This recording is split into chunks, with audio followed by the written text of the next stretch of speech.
Ang kahulugan ng tubig ay alon at lunod. Ang kahulugan ng tubig, kamatayan. Ibang klase, no? Kapag pumalaot ka sa dagat,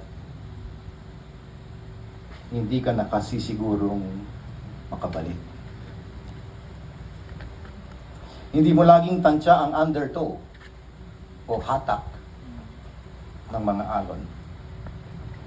Minsan mapayapa, minsan na may malupit.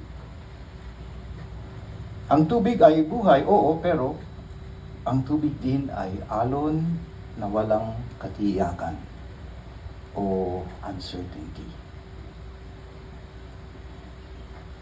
Kapag bininyagan ka sa tubig, para ka na rin dinala sa laot. Kung bininyagan ka sa tubig, bininyagan ka sa kamatayan. Isa pang kahulugan ng binyag ay pakikiisa o solidaridad.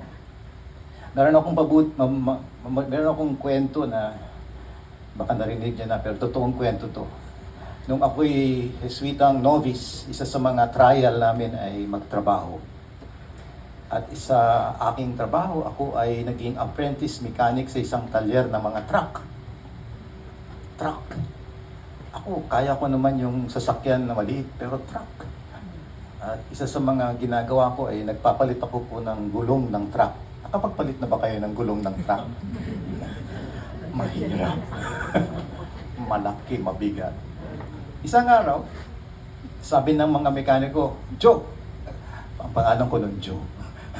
Meron kaming mga alias. So, pangalan ko, Joe. Minsan Pepe, pero Joe, punta ka niyan sa ilalim ng truck. Tingnan mo nga yung universal, yung axle. Ayusin mo. So, doon ako sa ilalim ng truck.